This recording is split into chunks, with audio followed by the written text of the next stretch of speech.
they won't stand a chance. But first, we got to get to them horses. Horses? What the hell are you talking about? Cover me! Shooting their way out of a tight spot in Silverado, the new Western that's one of 4 new movies we'll be reviewing this week on At the Movies, the movie review program. I'm Roger Ebert, film critic of the Chicago Sun-Times. And I'm Gene Siskel, film critic of the Chicago Tribune. In addition to Silverado, we'll also be reviewing the teenage time travel adventure Back to the Future. It's another Steven Spielberg production. Also, Mad Max Beyond Thunderdome, the 3rd Mad Max futuristic adventure film starring Mel Gibson.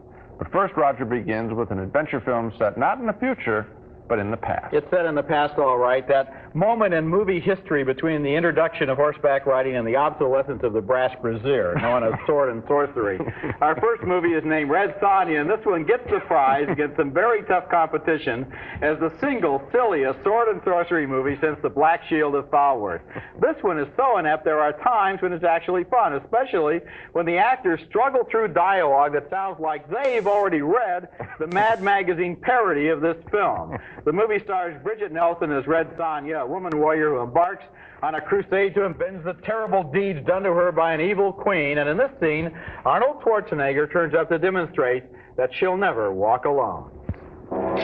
I will tell the future in your hands, Red Woman. I know my future. You have none.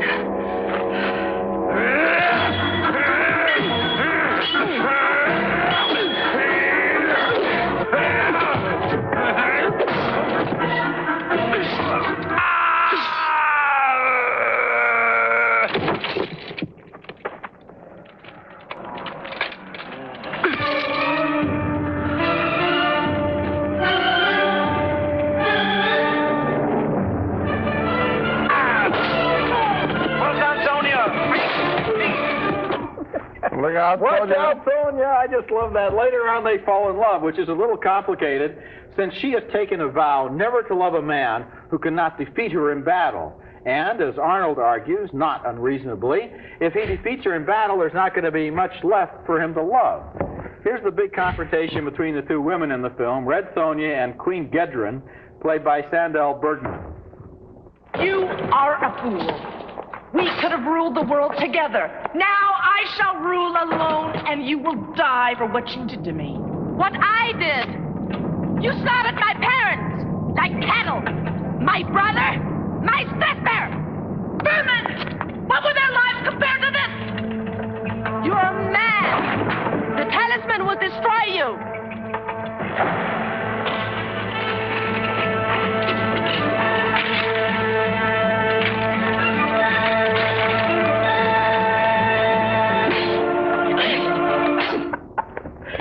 It's been a long time since I've heard a line like, "You're mad, the talisman will destroy you." Meanwhile, they're dropping dirt directly in front of the limbs. Exactly. You know, right there, it's inches away from the camera. It's supposed to be falling on them. You know what I saw when I saw that scene? I was thinking, you know what? If they'd only had plastic surgery back then in the Middle Ages, the movie would have been over. But how about her sister, my brother, my family? Not only did she wipe out her family, but she also killed her sister and her brother. Yeah, but they were vermin. Now that's really going to. There were times during this whole movie when it was so ridiculous that I really did think it might be a satire of sword and sorcery movies, just like Airplane took on Airport. I love that line that they have in the movie. Yeah. If you want to be a great swordsman, you must have a great sword. Very thoughtful. Also, the way the movie respects the single greatest unwritten law of sword and sorcery movies, which is that when the hero is surrounded by 36 enemies, they always come at him one at a time. They get in line once at a time so he can pick them off instead of they could all just jump on him and kill him, which, of course, they never do, because then the movie would be over, which would be too much to hope for. And my favorite moment, I guess, but see, I didn't for a minute believe this was unintentionally funny. I thought this was just bad movie making, to be clear about that. Well, it's a thin line. No, I say that when you take a figure, a religious figure like a Buddha, and you place him, and this was, I mean, I don't mean any disrespect, but I wonder how you're going to be able to describe this. Well, let's put it this way. The Buddha in this film that they have near the camp looks like... How does he look, James? The Buddha looks like... Now we know why he looks so contented, right?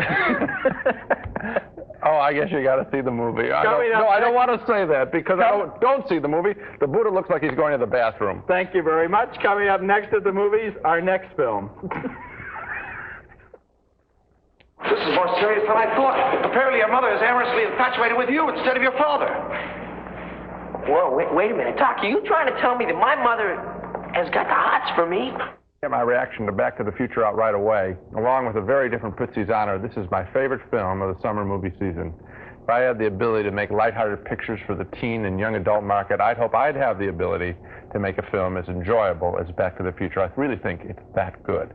Back to the Future is a time travel movie, a category I usually hate because, you know, they're never really going to change things when they go back in the past, because that would mean that the future that we saw at the beginning of the film would have had to have been a lie, right? So there's no suspense there. But, and I won't dare say how, Back to the Future managed to beat that problem, and it fooled me, and it delighted me in so doing.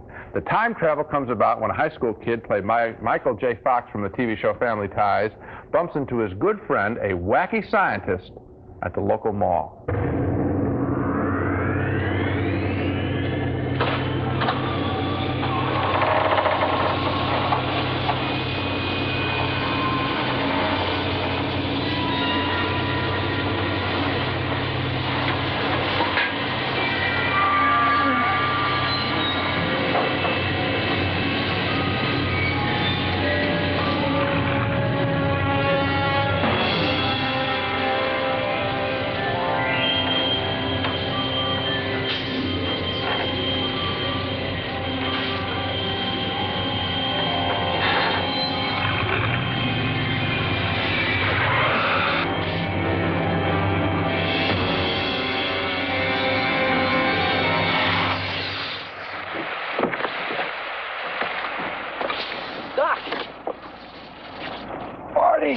You made it! Yeah! Welcome to my latest experiment. This is the big one, the one I've been waiting for all my life. And, of course, the experiment is the time travel, and I love that touch, the DeLorean motor car, as we see right there. A car that was ahead of its time. Very good, Rod. That was Christopher Lloyd as the scientist, and he's pretty good in a convincing variation on Jerry Lewis's Nutty Professor. This time machine does work. It transports young Marty back to 1955, to before he was born, to where he wants to set up a date, it turns out, between, get this, his mother-to-be and his father-to-be. But his mom would rather go out with him. Neat idea. Lorraine? Calvin! I'd like to meet my good friend, George McFly. Hi. It's really a pleasure to meet you. How's your head? Oh, good. Fine. Oh, I've been so worried about you ever since you ran off the other night. Are you okay? Oh, it's hurting. I'm sorry I have to go. Come on! Isn't he a dreamboat? Doc, she didn't even look at him. This is more serious than I thought. Apparently your mother is amorously infatuated with you instead of your father. Whoa, wait a minute. Doc, are you trying to tell me that my mother has got the hots for me? Precisely. Whoa, this is heavy. Yeah, it's heavy, and it's funny. Just hope you got it there. Those two people that he was trying to put up together at the lockers, those were his parents as teenagers. Now, this relationship is played out in the film for laughs and for sexual danger, the relationship between him and his mother, and even at the end of this film, for some teary emotion.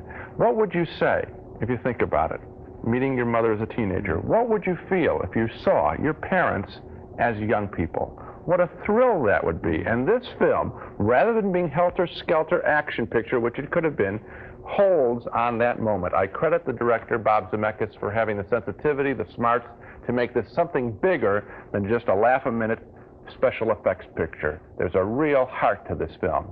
Back to the Future has all that emotion, a most clever and funny and interesting script written by Bob Zemeckis and his partner, Bob Gale. And the writing here, I think, is really the star. This script couldn't have been ruined if it had been directed by the director who did Red Sonja, if it had starred the cast of Red Sonja. So I guess I've made my point. Back to the Future receives my highest recommendation as a film. Pretty good screenplay. And like all good screenplays and all good movies, it starts out with something of universal interest, which is, in this case, what would it be like to meet your parents, as you pointed out, when they were kids? Because I think everybody grows up thinking, my parents were never young. And the fact is, the parents, this is the secret parents have from kids, they don't think they're ever old. Right, and so this movie plays with that paradox in such a a beautiful way that is not just a time travel picture, not just an action picture. I agree with you. It's a picture almost like Frank Capra would have made, in which the underlying message of this communication between the generations is kind of I just hope that beautiful. I hope that this title, Back to the Future, doesn't put off adults, or even when I said in the beginning, teen and time travel and young adult, I can't imagine anyone not liking this film. I really think this is a very special picture. I mentioned Capra. You know the Capra picture it reminds me of? You can probably guess. It's A Wonderful Life. You bet. Because here's the case, once again, of somebody finding out through some kind of magical intervention that things aren't so bad, and that they can even be kind of good. Next at the movies, Silverado, a new Western that wants to capture the Indiana Jones spirit in the Old West. The world is what you make of it, friend. If it doesn't fit, you make alterations. I'll drink to that. His name's Silverado, and it's a Western, which means it's probably only one of about 7 or 8 Westerns we've even had a chance to review during all the years we've been doing this show. One of the great Hollywood genres, and it's a rarity. Hollywood doesn't know if there's still a market for Westerns, but I think there is a market for this one, which has a lot of high energy and action and good acting. Here's a scene from early in the movie. Scott Glenn and Kevin Kline have ridden into a frontier town only to discover that their buddy is in jail. What's going on here? You got me. This is a crazy town, Emmett. I think we ought to just get out of here. I mean, all I did was kiss a girl. That's why they got you in jail? Yeah. Well, I kissed a girl, and this guy didn't like it, and so then we had some words, so I decided to get out of there. So I did. I got out of there. You know me, I don't want no trouble. And so I walked out in the street, and this fella tried to shoot me in the back. You had to kill him? No, I winged him, and he dropped his gun. You're in here for winging the guy. No, not exactly, because see, that his friend opened up on me. Well, what friend's that? It was the one with the shotgun. The dead one. That was John Cleese who said the dead one there. He's the sheriff in that town. And Kevin Costner was the young kid hanging from the bars. He, all through the movie, does some very strange physical things. In the nearby town of Silverado, the sheriff is not a law and order guy like John Cleese, though. He's a crooked gambler played by Brian Dennehy, who runs everything in town, including the saloon, which is managed by Linda Hunt in a really good performance. Dennehy thinks maybe he'll replace her assistant manager with Kevin Kline. Kelly, we're going to make an adjustment. I wanted you to be here when I offered Peyton your job. I think he could do it without getting greedy. Stella and I are tired of you skimming our profits. What are you talking about? I'm done talking, Kelly. Get out. You can't do this. Really? Oh.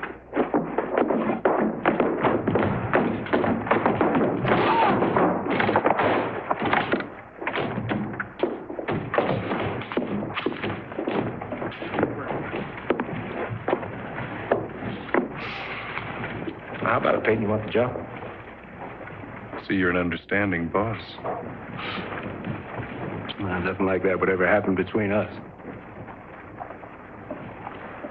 Maybe we ought to ask Stella.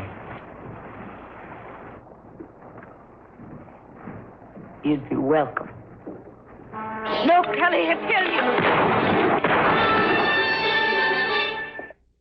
That's Linda Hunt right there at the end. Remember her from The Year of Living Dangerously? Fine performance, fine actress. Really great presence in this movie, too. Silverado was directed by Lawrence Kasdan, whose last movie as a director was The Big Chill. But more to the point, Kasdan is the man who wrote Raiders of the Lost Ark. And in Silverado, he's trying to recapture some of the same spirit of the golden age of the movies, when an age when the Westerns weren't filled with symbols and allegories and deep meanings. There were simply a lot of action and a lot of fun. Silverado is like that. Great performances, high energy, interesting, quirky characters, in a traditional Western plot. I liked it, and one of the things I liked was the way that he really turns up the gain on everything, just as in Raiders of the Lost Ark. The colors are brighter, the sounds are sharper, the moments of action are sharper edged, and so it's just sort of like they took a Western and turned up the heat. Well, the technology has improved in the 30 or 40 years, and this film shows it. I didn't like it quite as much as you did. For me, that Kevin Costner character, the one hanging around, sort of playing Dickie Smothers, I think, is what it looks like. I thought that was an unnecessary character, probably thrown into some appeal to the youngsters in the audience. I would have cut back a few of the characters here, and I think I would have made it a better film, a little tighter film. Our clips didn't show the great outdoors, but you're right. That, to me, is the appeal of the film, frankly, seeing horses splash in the water again, in the snow again, side shots of the horses.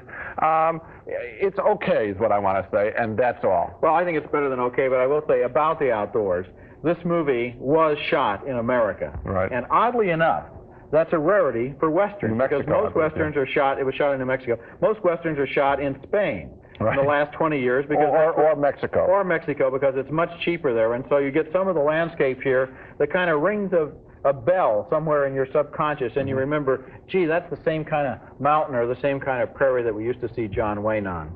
Just to make my point clear, fewer characters, more of Kevin Kline. I thought he was really interesting. Okay, coming up next to the movies, we return to the post-World War III world of Mad Max, a world where water and fuel and gentle people are all in short supply.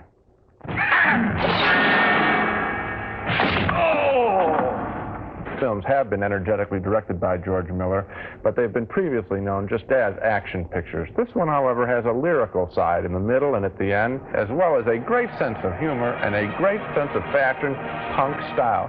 Thunderdome.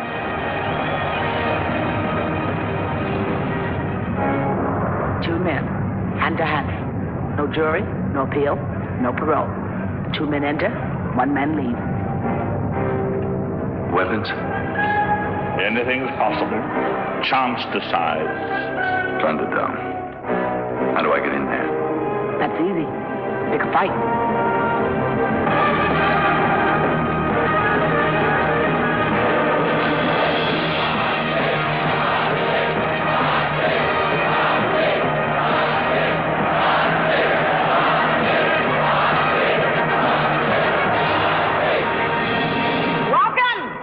To another edition of Thunderdome! Well, it sure beats Family Feud, although actually that is sort of a little family there, and there is quite a feud with an amazing battle sequence. Max is going to have to do her bidding and defeat a cruel monster known as the Master Blaster, which is a big guy on the bottom and a little guy on top. This you got to see.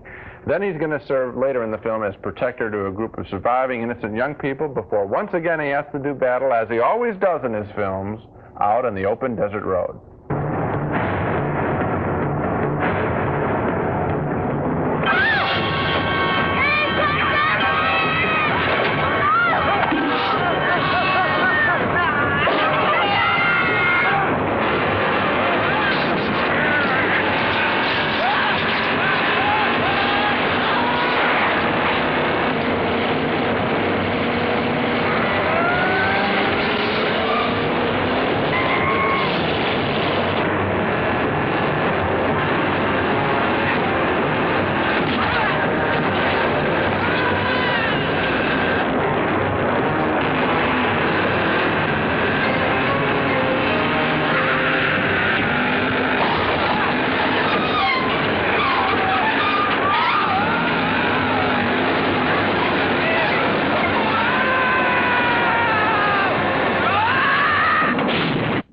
Now, that sort of looks like the other two Mad Max films, but this one really has a lot more going for it than those two. Kids are going to want toys out of this film. People are going to dress like out of this film. I think Tina Turner probably was able to dress out of her own clothes closet and report directly to set. I think they may have recruited some people from the London tube stops that I've seen on my last trip there. What is amazing to me is when a director successfully creates a complete alien world on film, unlike anything we've seen before, and director Miller, working with co-director George Ogilvy, certainly has done that.